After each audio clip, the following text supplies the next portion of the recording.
Halo sahabat Planters, Assalamualaikum warahmatullahi wabarakatuh. Semangat pagi, salam sejahtera bagi kita semua.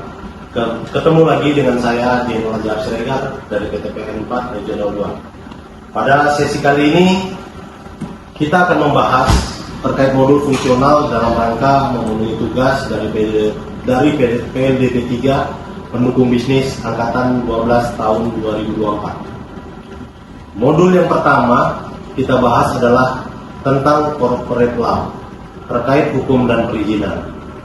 Di suatu perusahaan, di dalam perusahaan perseroan terbatas atau yang dikenal dengan PT Persero, saham yang dimiliki adalah saham seluruh atau paling sedikit 51% milik negara. Hal ini diatur dalam Undang-Undang Nomor 19 Tahun 2003 tentang BUMN dan Undang-Undang Nomor 40 Tahun 2017 tentang perseroan terbatas. Di dalam perseroan terbatas terdapat tiga organ utama, yaitu yang pertama adalah RUPS. RUPS memiliki wewenang mengangkat dan memberhentikan direksi dan komisaris. RUPS juga memiliki wewenang menyetujui dan mengesahkan RKAP dan laporan tahunan. Yang kedua adalah direksi. Direksi adalah orang yang bertanggung jawab atas pengurusan perseroan. Kewajiban direksi ini antara lain menyusun RKAP, membuat laporan tahunan, membuat daftar pemegang saham, daftar khusus, risalah RUPS, dan risalah rapat direksi. Dan yang ketiga adalah komisaris. Komisaris memiliki tugas melakukan pengawasan atas kebijakan pengurusan, jalannya pengurusan pada umumnya, baik mengenai perseroan maupun usaha perseroan, serta memberi nasihat kepada direksi. Nah, berikutnya kita akan membicarakan tentang modul manajemen sumber daya manusia. Pada sebuah perusahaan, manajemen sumber daya manusia ini sangat krusial posisinya, karena kinerja perusahaan tersebut sangat ditentukan oleh sumber daya manusia yang ada di perusahaan tersebut. Tugas-tugas dari manajemen sumber daya manusia yang pertama adalah menyiapkan sumber daya manusia yang akan menjadi motor penggerak dari perusahaan tersebut. Yang kedua adalah meningkatkan kemampuan dari sumber daya manusia yang saat itu sedang menjalankan tugas di perusahaan tersebut.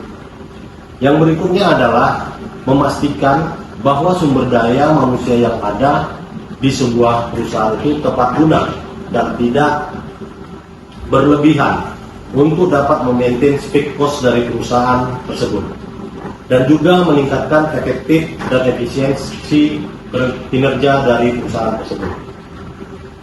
Pembahasan kita yang berikutnya adalah modul manajemen kesekretariatan dan kehumasan.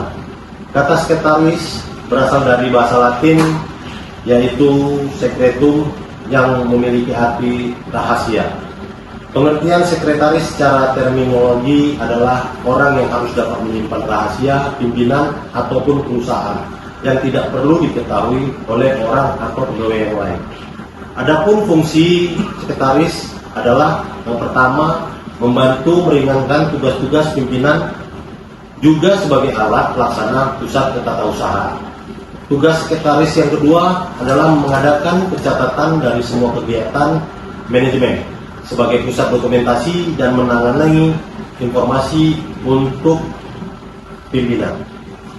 Dan yang terakhir, tugas sekretaris sebagai alat komunikasi organisasi atau perusahaan untuk menjadi jembatan atau penghubung kepada pihak luar. Pembahasan kita berikutnya adalah modul Corporate Social Responsibility. Di Indonesia, CSR dikenal dengan sebutan TJSR. TJSR adalah komitmen perusahaan untuk berperan serta dalam pembangunan ekonomi berkelanjutan guna meningkatkan kualitas kehidupan dan lingkungan yang bermanfaat, baik bagi perusahaan itu sendiri, komunitas setempat, maupun masyarakat pada umumnya.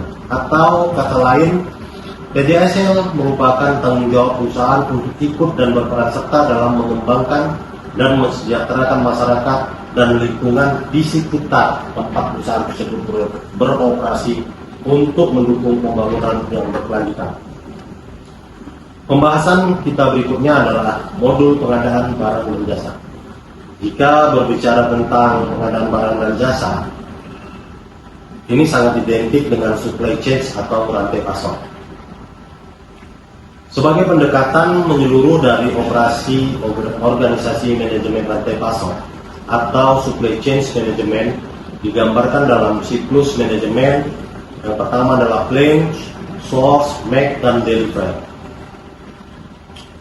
Plan atau perencanaan, di tahap ini perusahaan melakukan peramalan permintaan atau demand forecasting atau kebutuhan perusahaan, mensurvei harga produk, dan manajemen persediaan atau inventory management.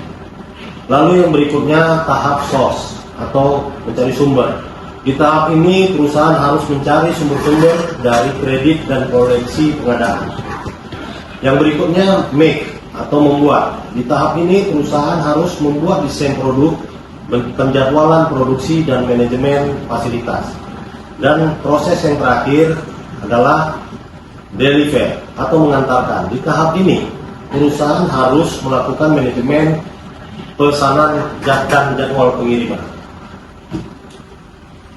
Pembahasan kita berikutnya terkait K3.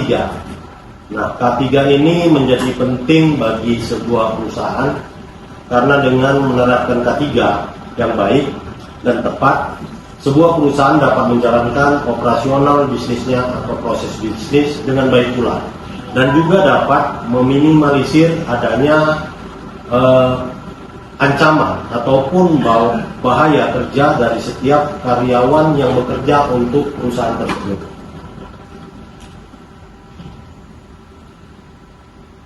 Cakupan dari K3 ini antara lain adalah keselamatan, kesehatan, keadaan darurat, dan lingkungan.